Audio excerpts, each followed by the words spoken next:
اس کی بات پر وہ ہنس کر غور سے اسے دیکھنے لگا، جو واقعی میں بہت حسین تھی۔ اور پارک میں چلتے ہیں۔ آئمہ اس کو سامنے بنے قبرستان کی طرف لے آئی۔ اتنی رات میں قبرستان جاتے ہوئے وہ ڈر رہا تھا۔ ڈرو نہیں، اس قبرستان کے بعد ہے پارک۔ وہ اس کے ساتھ پارک چلا آیا۔ وہ پہلی بار اس پارک میں آیا تھا۔ آئمہ اسے اپنے بارے میں بتانے لگی کہ وہ اور سہرش دونوں سہیلیاں ہیں اور دوسرے شہر سے پڑھائی کی غرض سے یہاں آئی ہیں۔ باتوں میں وقت کا پتہ ہی نہیں چلا۔ حارث کی نگاہ اپنی ریسٹ واچ پر پڑی جو 2 بجا رہی تھی۔ اف، اتنی دیر ہو گئی ہے۔ وہ گھبرا کے کھڑا ہو گیا۔ ہاں چلو، سہرش بھی پریشان ہو رہی ہوگی۔ آئمہ بھی اس کے ساتھ کھڑی ہو گئی۔ دونوں باتیں کرتے پارک سے باہر نکل آئے۔ قبرستان میں کھڑا گورکن گھورتی نظروں سے حارث کو دیکھنے لگا۔ اس کی نظروں سے خائف ہوتا حارث آئمہ کو خدا حافظ کہتا گھر آ گیا۔ گھر میں داخل ہوتے ہی اس کی نگاہ درخت پر بیٹھی بلی پر پڑی جو اس کو ہی گھور رہی تھی۔ آ گئے تم؟ منع بھی کیا تھا کہ اتنی دیر تک گھر سے باہر رہنا ٹھیک نہیں ہے، پر تم سنتے نہیں ہو۔ اف، آنٹی جاگ رہی ہیں۔ وہ سر پکڑ کے رہ گیا۔ چلو اب آ گئے ہو تو کھانا کھا لو، تم نے رات کھانا کھایا بھی نہیں تھا۔ تخت پر رکھا ہوا ہے میں نے کھانا تمہارے لیے۔ باورچی خانے سے سیدہ آنٹی کی آواز آ رہی تھی۔ حارث شرمندہ ہوتے ہوئے تخت پر رکھی کھانے کی ٹرے کی جانب بڑھ گیا اور وہیں بیٹھ کے کھانے لگا۔ اسے بھوک بھی بہت زیادہ لگ رہی تھی۔ کھانے کے بعد وہ باورچی خانے کی جانب بڑھ گیا۔ سوری آنٹی، اب آپ کو شکایت کا موقع نہیں ملے گا، اور کھانا بہت ہی مزے کا تھا۔ یہ الفاظ اس کے منہ میں ہی رہ گئے تھے کیونکہ وہاں کوئی بھی نہیں تھا۔ وہ خوفزدہ نظروں سے آنٹی کے کمرے کی طرف دیکھنے لگا تو وہ بیڈ پر سو رہی تھی۔ ارے یہ کیا ہو رہا ہے میرے ساتھ؟ وہ گھبرا کر اوپر چلا آیا۔ دوسرے دن چھٹی تھی۔ انکل آنٹی صحن میں تخت پر بیٹھے تھے، وہ ان کے پاس چلا آیا۔ آپ دونوں کی شادی کو کتنے سال ہو گئے؟ وہ ان سے پوچھنے لگا۔ 50 سال ہو گئے ہیں۔ میں بیاہ کر اس گھر میں آئی تھی، اولاد کے لیے بڑی دعائیں کیا کرتی تھی پر ہوئی نہیں۔ وہ ماضی کو سوچتے ہوئے آپ دیدہ ہو گئی۔ میرے تو بس یہی بچے ہیں۔ وہ درخت کے پاس بیٹھی بلیوں کی جانب محبت سے دیکھتے ہوئے بولی۔ آپ کو بلیاں بہت پسند ہیں کیا؟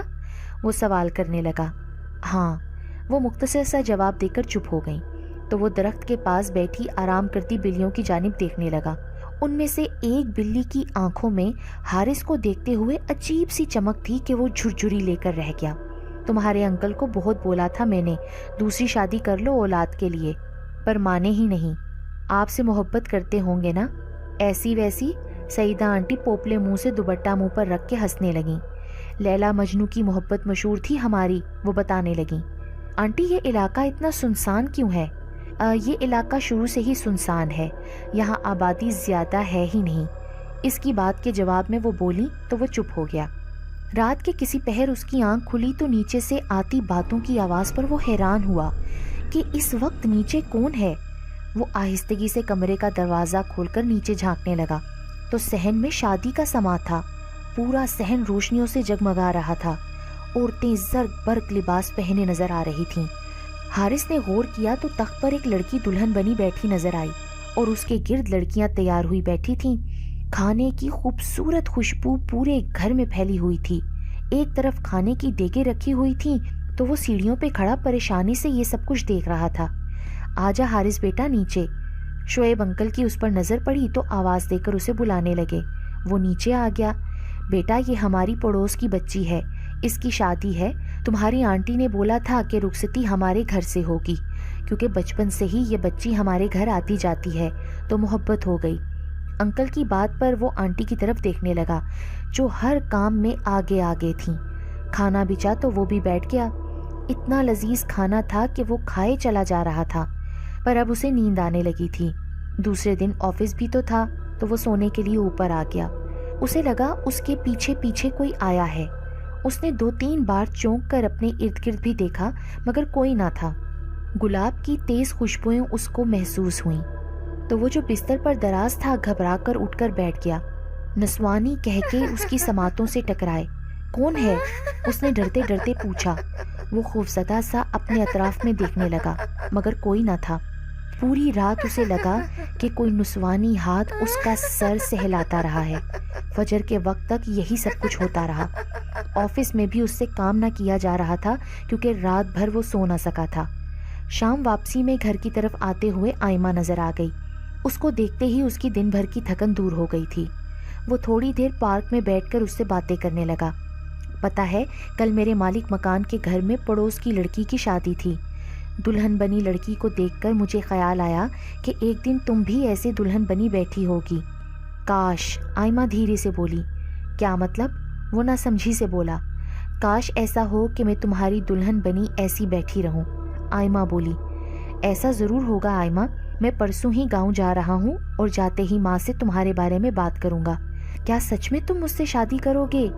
ہاں، میں وعدہ کرتا ہوں میں تم سے شادی کروں گا، وہ اسے یقین دلاتے ہوئے بولا۔ گھر آ کر وہ تیاری میں لگ گیا، بیگ وغیرہ پیک کرنے لگا کیونکہ پرسوں وہ گاؤں جا رہا تھا۔ آج رات بھی آئمہ نے اسے پارک ملاقات کے لیے بلایا تھا۔ پارک سے واپسی میں قبرستان والے راستے سے آتے ہوئے اس کا پیر کسی پتھر سے اٹکا تھا اور دھڑام سے کسی قبر پر جا کر گرا تھا۔ اس نے جلدی سے موبائل کی ٹارچ جلائی تاکہ راستہ دیکھ سکے۔ موبائل کی روشنی سیدھی قبر کی تختی پر پڑی۔ حارث کی آنکھوں کے آگے اندھیرا آ گیا تھا۔ قبر کی تختی پر لکھا تھا شعیب خان۔ وہ بمشکل کھڑا ہوا۔ اس ہی قبر کے برابر والی قبر کی تختی پر سیدہ شعیب لکھا تھا۔ حارث کو لگ رہا تھا وہ بے ہوش ہو کر رہ جائے گا۔ کیا ہو گیا؟ گورکن کی آواز پر وہ اچھل گیا۔ وہ قبر، ٹوٹے پھوٹے الفاظ اس کے منہ سے نکل رہے تھے۔ ہاں، یہ دونوں میاں بیوی تھے، وہ سامنے والے گھر میں رہتے تھے۔ گورکن اس گھر کی جانب اشارہ کرنے لگا جہاں حارث رہ رہا تھا۔ آج سے 5 سال پہلے آدھی رات میں ان کے گھر ڈاکو گھس آئے تھے۔ ڈاکوؤں نے دونوں میاں بیوی کو قتل کر دیا تھا۔ بیٹا دھیان رکھا کرو، حالات ٹھیک نہیں ہیں، یہاں ڈاکو ہوتے ہیں۔ حارث کو بے ساختہ ان کے جملے یاد آ گئے۔ اتنا ڈرے ہوئے کیوں ہو؟ گورکن اس کے چہرے پر اڑتی ہوائیاں دیکھ کر بولا۔ نہیں، کچھ نہیں، وہ تھوک نگلتا ہوا بولا اور تیزی سے گھر کی جانب دوڑا۔ مجھے ابھی یہیں سے نکلنا ہوگا۔ وہ خوف سے دھڑکتے دل کے ساتھ گھر میں داخل ہوا اور تیزی سے اوپر چلا آیا۔ سامان سمیٹنے لگا کہ کمرے کے دروازے پر ہونے والی دستک پر وہ اچھل سا گیا۔ سیڑھیوں والی کھڑکی سے دیکھا تو سیڑھی پر آئمہ کھڑی ہوئی تھی۔ تم یہاں کیسے؟ وہ پسینہ صاف کرتے ہوئے بولا۔ میں بھی تمہارے ساتھ چلوں گی۔ اس کی اس بات پر وہ سر ہلاتا جلدی جلدی چیزیں اٹھانے لگا۔ اس کے دماغ میں جھماکا ہوا۔ تم کو کیسے پتا میں جا رہا ہوں؟ وہ پاس کھڑی آئمہ سے پوچھنے لگا۔ تم کہیں نہیں جاؤ گی آئمہ، تم اس طرح اپنے قبیلے کی نافرمانی نہیں کر سکتی، پیچھے سے سحرش بولی۔ وہ حیران پریشان سب کچھ دیکھ رہا تھا۔ حارث، آئمہ نے آپ کو حقیقت بتانے سے منع کیا تھا، مگر میرے خیال سے آپ کو حقیقت سے واقف کر دینا چاہیے۔ آئمہ کے لاکھ روکنے کے باوجود سحرش بتانے لگی کہ ان کا تعلق جنوں کے قبیلے سے ہے اور صحن میں لگے نیم کے درخت پر وہ عرصہ دراز سے اپنے آباء و اجداد کے ساتھ رہتی چلی آ رہی ہیں۔ وہ جو بلیوں کے روپ میں آپ نے دیکھا تھا وہ ہم ہی تھے۔ پہلے ہی دن جب آپ نے اس گھر میں قدم رکھا تھا تب ہی آپ آئمہ کو اچھے لگنے لگے تھے۔ میں نے اسے بہت روکا، اگر یہ آپ کے ساتھ جائے گی تو ہمارے قبیلے کے بڑے تو اس کو مار ہی دیں گے، ساتھ ہی آپ کی جان کو بھی خطرہ ہے۔ سعیدہ آنٹی جب بیاہ کر آئی تھیں یہاں ان کو تب ہی ہماری موجودگی کا پتہ چل گیا تھا۔ ان کی کوئی اولاد نہیں تھی، ہم ہی ان کی بیٹیوں کی طرح ہیں، پر وہ دونوں بھی کب کے مر چکے ہیں۔ یہ گھر خالی ویران کھنڈر ہے، ادھر کوئی زندہ انسان نہیں ہے۔ اس رات جو آپ نے شادی دیکھی تھی وہ ہمارے قبیلے کی لڑکی کی تھی۔ حارث کو لگ رہا تھا کہ کسی بھی وقت اس کا دل بند ہو جائے گا۔ اس کا پورا وجود پسینے میں بھیگا ہوا تھا۔ حارث، تم کہیں نہیں جاؤ گے بیٹا، تم تو ہمارے بیٹے کی طرح ہو۔ شعیب انکل سیڑھی چڑھ کر اس کی طرف آنے لگے۔ خوف زدہ ہو کر اس نے دروازہ بند کر دیا۔ اللہ میری مدد کر، میں کہاں جنوں اور روحوں میں پھنس گیا ہوں۔ وہ پھوٹ پھوٹ کر روتے ہوئے اپنے لیے مدد مانگنے لگا، کلمہ پڑھنے لگا، آیت الکرسی پڑھنے لگا۔ پوری رات وقفے وقفے سے دروازے پر ہونے والی دستک اور سعیدہ آنٹی کی سسکتی ہوئی آواز اس کو جانے نہ دینا، میں نہیں جانے دوں گی، میرا کوئی بچہ نہیں ہے، یہ میرا بچہ ہے کی آواز اس کے کانوں میں ہتھوڑے کی طرح برس رہی تھی، اور ساتھ میں نسوانی بین کرتی ہوئی آواز جو آئمہ کی تھی۔ حارث، تم نے مجھ سے وعدہ کیا تھا، تم ایسے کیسے جا سکتے ہو؟ میں تم سے شادی کروں گی۔ وہ دونوں ہاتھ کانوں پر رکھے دروازے سے پشت لگائے بیٹھا رہا اور کلمہ پڑھتا رہا۔ فجر کے وقت آوازوں کا سلسلہ رکا۔ اس نے دروازہ کھول کر نیچے جھانکا جہاں اب خاموشی تھی۔ وہ بیگ اٹھائے اندھا دھند سیڑھیاں اترتا ہوا دروازہ کھول کر باہر کی جانب بھاگا۔ وہ بری طرح سے بس بھاگ رہا تھا اور باہر روڈ کی جانب آ کر آسمان کی جانب دیکھتے ہوئے شکر کے آنسو اس کے گالوں پر بہہ رہے تھے۔ اسے یقین نہیں آ رہا تھا کہ وہ زندہ بچ کر آ گیا ہے۔ سوچ کر اس کے رونگٹے کھڑے ہو رہے تھے کہ وہ 6 ماہ تک روحوں اور جنوں کے درمیان رہا تھا۔ آج اس بات کو 10 سال بیت گئے اور پچھلے 8 سال سے وہ یہاں شہر میں اپنی ماں اور بیوی بچوں کے ساتھ مقیم ہے۔ آج کسی کام سے جب وہ اپنی بیوی کے ساتھ اس علاقے سے گزرا تو اتفاق سے اس گھر کے پاس سے اس کا گزر ہوا۔ گھر کے پاس سے گزرتے ہوئے اس کے جسم میں سرد سی لہر دوڑ گئی۔ آج بھی وہ گھر ایسا ہی ویران پڑا تھا۔ حارث کی نگاہ بے اختیار اس کمرے کی کھڑکی کی جانب اٹھی جہاں اس نے 6 ماہ قیام کیا تھا، مگر وہاں کے منظر نے اسے دہشت میں مبتلا کر دیا۔ آئمہ کھڑکی میں کھڑی مسکراتی ہوئی اس کو ہاتھ ہلا رہی تھی۔ حارث نے خوف زدہ ہو کر اپنی نگاہیں نیچی کی اور دل میں کلمہ پڑھتے ہوئے گاڑی وہاں سے تیز دوڑا کر نکل کھڑا ہوا۔